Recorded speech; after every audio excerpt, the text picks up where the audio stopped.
महाशिवरात्रि के इस पावन मौके पर मुझे मौका मिला आज एक ऐसी शख्सियत से बात करने का जो ना सिर्फ भारत में वेल रिकग्नाइज्ड हैं बल्कि पूरे विश्व में जिनका एक बहुत बड़ा नाम है।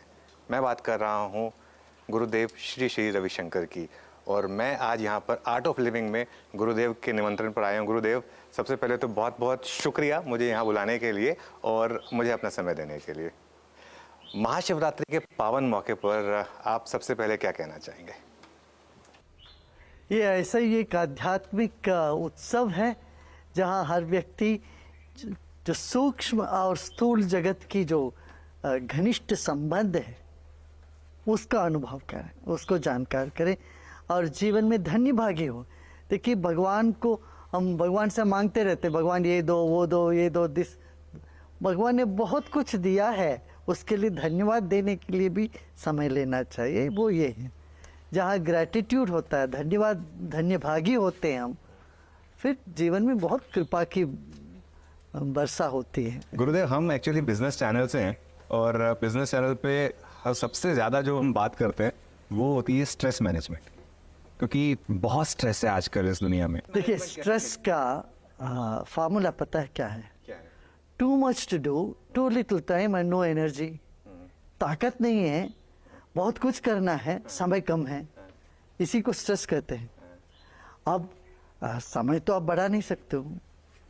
अब हाँ, जो चीज़ें उसको कम कर सकते तो करो, वो भी लगता नहीं है कि आजकल के ज़माने में कोई चीज़ हमें कम कर सकेंगे। हमें ये भी चाहिए, मोबाइल फ़ोन भी चाहिए, आईपैड भी चाहिए होता है, फिर गाड़ी भी चाहिए और चीज़ें चाहिए, और चाहत बढ़ती जा रही है। अब ताकत नहीं है, और ताकत बढ़ाना चाहिए। एनर्जी बढ़ाने के लिए प्राणायाम करिए, योग करिए, आहार पर ध्यान रखिए, सेवा करिए। समाज की सेवा करने से अपनी एनर्जी बहुत बढ़ती है। एक्चुअली मैंने देख रहा हूँ यहाँ पर भी मैंने काफ़ी सेवा भाव नोटिस किया है, और ना सिर्फ मतलब इंसानों के लिए, इवन पशुओं के लिए काफ़ी मैं नोटिस कर रहा हूँ यहाँ पर भी, आपके आश्रम में भी। ये कहाँ से आपके थॉट प्रोसेस में आया? ये तो सहज है जी, जब कुछ काम करना चाहते हैं वो सेवा करना हो तो सभी तरह की सेवा है। तो पेड़ पौधों का संरक्षण करना भी सेवा है।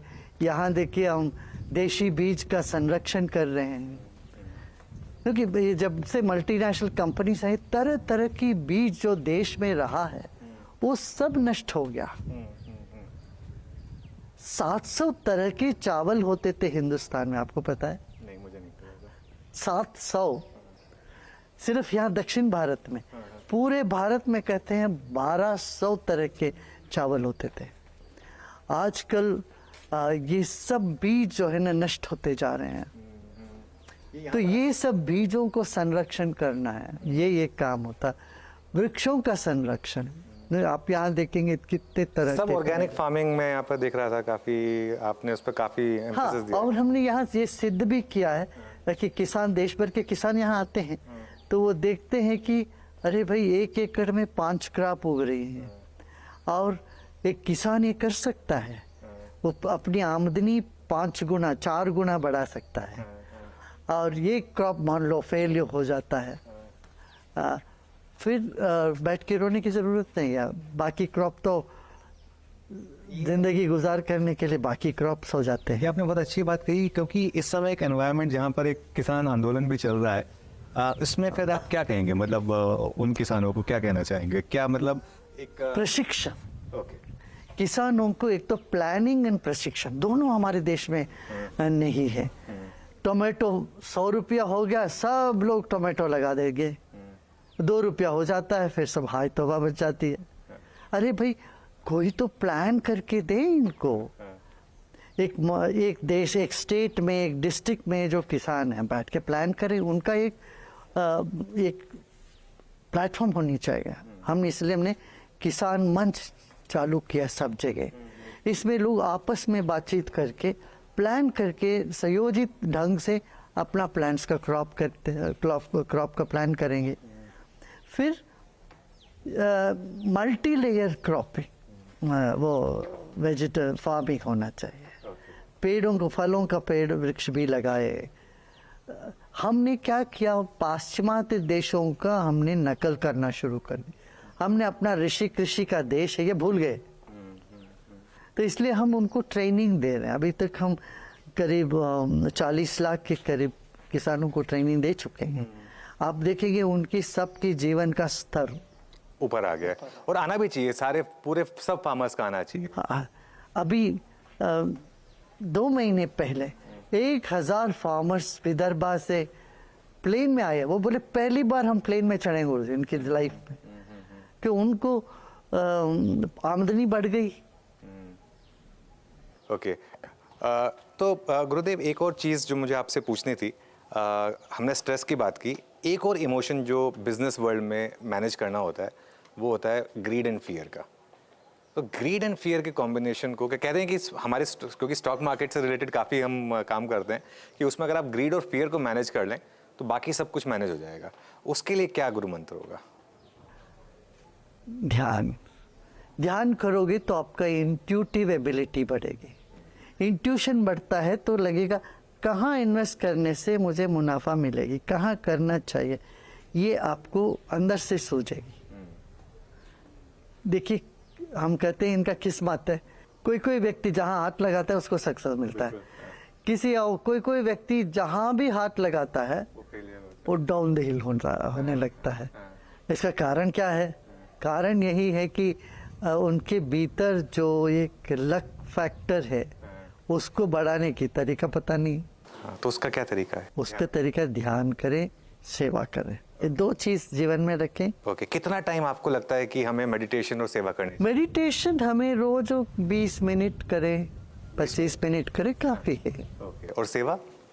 सेवा करिए 10 हफ्ते भर में 4-5 घंटे तो रखिए कम से। हफ्ते भर में 4-5 घंटे सेवा रखिए। और सेवा किस लेवल पे की जाए? मतलब हर किसी का लेवल डिफरेंट हो सकता है। हाँ, किसी भी लेवल पर सेवा करें।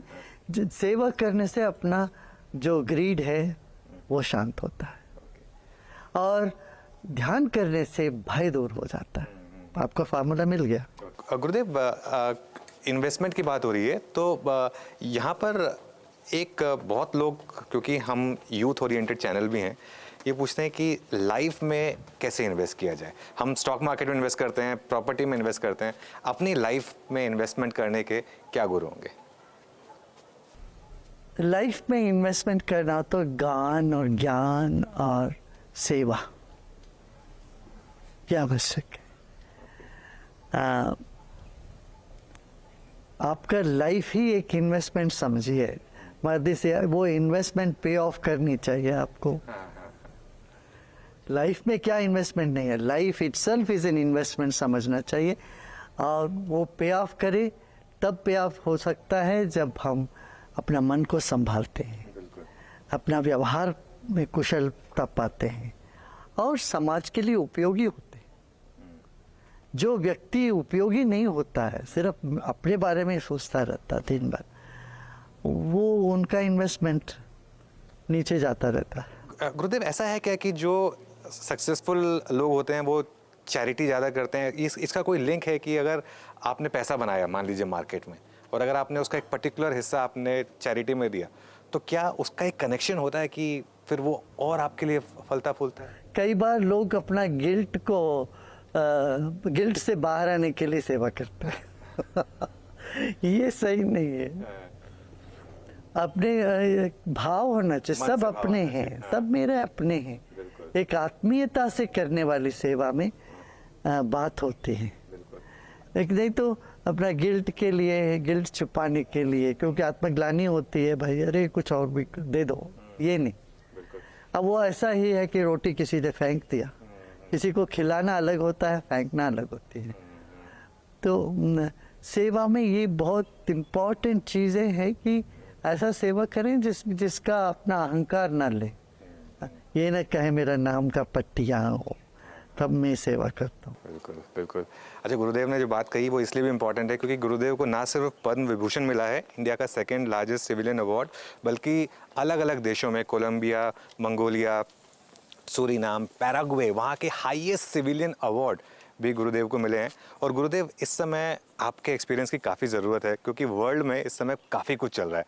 रशिया यूक्रेन में वॉर चल रही है, मिडिल ईस्ट में इजराइल और हमास के बीच में लड़ाई चल रही है, और भी काफ़ी लड़ाइयाँ चल रही हैं। क्या आपके हिसाब से इस समय हो रहा है, और क्या आपका क्या संदेश होगा वर्ल्ड लीडर्स को इस समय?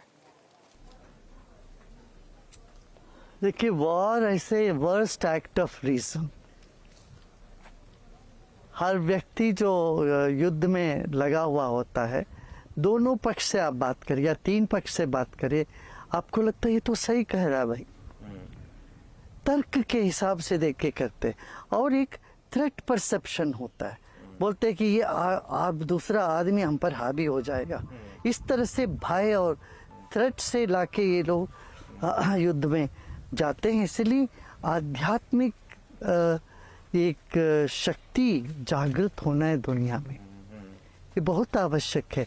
एक आत्मीयता, ये जो वसुधैव कुटुंबकम की भाव है, ये भाव जगना है, इस पे लिए बहुत काम करना आवश्यक है। जो आपका एक मंत्र भी रहा है कि I want to see a smile on everyone's face, पूरी दुनिया में। तो क्योंकि आपने पहले भी एक बार कुछ देशों में काफ़ी मध्यस्थता कराई थी, कोलंबिया में, यहाँ नॉर्थ ईस्ट में आपने काफ़ी हेल्प की थी आर्म्स ले डाउन कराने में। अगर आपको मौका मिला तो आप कोशिश करेंगे ये जो रशिया यूक्रेन के बीच में चल रहा है या इजराइल? हाँ, अवश्य अवश्य इसमें अवश्य। भी कुछ आप अगर अपना योगदान दे पाएं तो? अवश्य, मैं तो तैयार हूँ, मैं तो तैयार रहता हूँ। गुरुदेव, एक और चीज़ वो जो क्या है, जो व्यक्ति ये कर सकते उनको ये काम में लगाना चाहिए। यूजुअली जो व्यक्ति जिस काम के योग्य नहीं, वो व्यक्ति वो काम करते रहते हैं। तो ये स्किल चाहिए, ये सब चीज़ में संधान में क्या है, एक स्किल की आवश्यकता है। ओके गुरुदेव, एक और चीज़ जिसके बारे में आपसे बात करना चाह रहा हूँ, आजकल जो ख़ास तौर से देश में पिछले 3-4 महीने से एक जो बहुत बड़ा मूव आया स्पिरिचुअलिटी का, राम मंदिर के उद्घाटन के बाद। और आप तो राम मंदिर से काफ़ी समय से जुड़े हुए हैं, इनफैक्ट आप तो उस पैनल में भी थे, और आपका ही फॉर्मूला ऑलमोस्ट सुप्रीम कोर्ट ने अपनाया। तो पहले तो आप ये बताइए कि बहुत खुशी हुई होगी आपको जिस तरीके से ये पूरा का पूरा मामला सॉर्ट आउट हुआ और हर पक्ष ने उस फैसले को अपनाया। इस पर आपकी क्या कमेंट्री होगी? इस पर यही है, देखिए, वैसे देखा जाए तो 5 एकड़ की जो जगह मुसलमानों को दी गई, उन्होंने मांगा तो नहीं है, ये अपना सौहार्द के रूप से अपना दिए हैं, ताकि आगे वाले 200 साल बाद कोई युवा ऐसा ना खड़ा हो जाए, ये न सोचे हमारा जगह छीन लिया गया है। तो यहाँ 2.5 एकड़ के बदले में 5 एकड़ जगह उनको दिया गया। वहाँ पर भव्य मस्जिद बनाने के लिए भी सब कुछ व्यवस्था की गई है। ये सब जो है ना, एक दूरदृष्टि से होता है। फिर उस वैसे देखा जाए तो करीब 1200 इमामों से हम लोगों ने बात करी, सबको बिठा के समझाया, सब किया। तो एक सौहार्दपूर्ण वातावरण में सब संपन्न हुआ, और 500 साल से लोगों का सपना था ये होना है, और इसमें सबका सहयोग मिला। तो ये सवाल इसलिए भी ज़रूरी हो जाता है कि अब जैसे फॉर एग्जांपल बात हो रही है काशी और मथुरा की, तो क्या इसमें भी आपको लगता है कि मध्यस्थता करके कुछ रास्ता निकालना चाहिए? क्या आप उसमें विलिंग होंगे उस चीज़ के लिए? देखिए, संघर्ष से कोई सही चीज़ें हम निकलती नहीं, संघर्ष आखिरी की बात है। तो समाधान और बैठ के सलाह मशवरा करे, सहयोग से, सहकार से काम हो तो बहुत अच्छा है। लेकिन आप इसमें विलिंग होंगे, इसमें मेडिटेट करने के लिए, इस मामले में काशी और मथुरा? देश का, दुनिया का कोई भी चीज़ हो जिसमें शांति आए, जिसमें लोग प्रसन्न हो, ऐसे किसी भी काम में मैं पीछे नहीं हटता हूँ। मैं हमेशा तैयार रहता हूँ। लेकिन आपके हिसाब से हमारा सब वही है, सबका विकास होना चाहिए, सबको जोड़ करके आगे चलना है। इसी में मेरा पूरा है। लेकिन आपके हिसाब से ये मध्यस्थता से ये मामला सुलझाया जा सकता है? अवश्य, मैं तो पूरा इस पे विश्वास करता हूँ, ताकि हमने देखा है, हुआ है। हाँ, नहीं हुआ है, तो इसीलिए एक एग्जाम्पल है हमारे सामने, तो इसके लिए शायद आगे भी बातचीत करके, जरूर बातचीत से बहुत सारी चीज़ें सुलझ जाती हैं। आपकी इकोनॉमी वर्ल्ड की सुपर पावर्स में गिनी जा रही है और भारत का डंका हर जगह बज रहा है। आपने तो पूरी दुनिया घूमी है, क्या मेन चेंज आया है पिछले 10 सालों में? नेतृत्व। मोदी जी के नेतृत्व ने देश की छवि बदली है। विदेशों में अवश्य एक बड़ा फर्क हुआ है उसमें। और देखिए, जिस देश में ताकत होता है उसके पास सब लोग आते हैं। वैसे कुदरती ढंग से तो हमारे यहाँ पॉपुलेशन बहुत बड़ा ताकत है, वो तो है, वी आर बिगेस्ट मार्केट। इसके साथ साथ जब हमारी इंडस्ट्रीज, हमारा डिफेंस सिस्टम, हमारा पॉलिसी सब बने, उसका बहुत बड़ा फर्क है। हमारा इसमें कंट्रीब्यूशन हमारे फॉरेन मिनिस्टर का भी है। जयशंकर जी भी जिस तरह से ट्रैवल करके लोगों को समझा रहे हैं, बता रहे हैं और अपना असर्टिव रह रहे हैं। देखिए, असर्टिव होना चाहिए हमें, अपने स्पोकन लेकिन असर्टिव नहीं होते हैं हम, फिर वो लड़खड़ा जाते हैं। फिर तो ये क्या मोदी जी का ही नेतृत्व है जो बाकी हमारे मूल को हमें सम्मान देना चाहिए। नहीं तो ऐसा लगे कि हम हमेशा लेपापोती करने में लगे हुए रहते हैं, दूसरों को किसी तरह से रिझाने में लगे रहते हैं। हम दूसरों को रिझाने की आवश्यकता नहीं है, अपना दृढ़ता से खड़े हो जाए अपने पांव पर, अपने बल को पहचाने तो दुनिया हमको सम्मान करेगी। या हम किसी की चपलूसी करते रहेंगे, उनकी चापलूसी, उनको जाके फुसलाते रहेंगे, फिर उनसे कुछ मांगते रहेंगे, इससे नहीं बनेगी बात। तो मोदी जी को आपने इतने सालों से देखा, 10 साल से वो प्रधानमंत्री रहे हैं, उससे पहले करीब 12-13 साल वो मुख्यमंत्री थे। ऐसी उनमें क्या खास लीडरशिप स्किल है जिससे ये इतना बड़ा चेंज आया है पिछले इतने सालों में? ये तो उनमें बहुत बातें हैं। वो तो अपने मूल को बहुत रिस्पेक्ट करते हैं। हम जो है वो हम है, इस बात पर उनको कोई शर्म नहीं है। देखिए, धार्मिक स्थान पर जाते हैं, खुल के जाते हैं, बिल्कुल ऐसे नहीं चुप चुप के कोई जाके पूजा करके आ जाते थे। पहले तो लोग बड़े शर्मिंदा होते थे अपनी संस्कृति को लेके, अपने विरासत को लेके, आइडेंटिटी को लेके। मोदी जी कभी ऐसे नहीं करते। फिर वो बड़ा शार्प रखते हैं सब में, उनको ऑब्जर्वेशन और मेहनती है। हमें इतना मेहनती प्राइम मिनिस्टर तो शायद, क्योंकि अभी उनकी अप्रूवल रेटिंग्स आई थी, वो भी इस समय ऑल टाइम हाई पर हैं और अभी इलेक्शन दुनिया में आज ऑल टाइम हाई है, क्योंकि उन इतना मेहनत किए हैं। वो हर चीज पर मेहनत करते हैं। तो वो ये उनमें बहुत जो है ना खूबी है। विदेश में भी सब लोगों से मिलना जुलना सब करना। आपके हिसाब से क्या एक मान के चलें कि ये कंटिन्यूटी रहेगी देश में, और एक अजम्पशन लेके चली जा रही है कि शायद मोदी जी ही कंटिन्यू करेंगे एज प्राइम मिनिस्टर? आप मानते हैं कि बेस केस यही रहने वाला है? नहीं, देखिए, मैं ऐसा प्रेडिक्शन तो नहीं करूँगा, जनता के ऊपर है। मगर ये तो कोई ना कर सकता, नकार नहीं सकते हैं। मोदी जी ने भारत का बहुत स्तर ऊंचा किया है, विकास किया है, कई स्तर पर देश को आगे लेके गए। बिल्कुल, ये तो कोई ना मना कर सकते हैं। बिल्कुल। गुरुदेव, एक आखिरी सवाल आपसे फिर। आपने बहुत समय दिया हमें।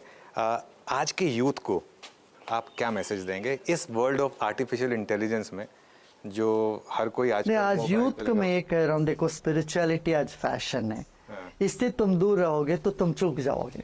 स्पिरिचुअलिटी भी फैशन हो गई है। Spirituality the latest fashion. देखिए, 108 अमेरिकन यूनिवर्सिटी में हमारा आर्ट ऑफ लिविंग प्रोग्राम है, जो स्काई प्रोग्राम कहते हैं, सुदर्शन क्रिया योग, sky exercise, this is for credit. Harvard में, स्टैनफोर्ड, सब जगह ये सब क्लब्स है, स्काई क्लब्स है। तो हमारे देश में भी यूनिवर्सिटी के युवक प्राणायाम करें, ध्यान करें, ये फैशन है। योग करें, ये फैशन है।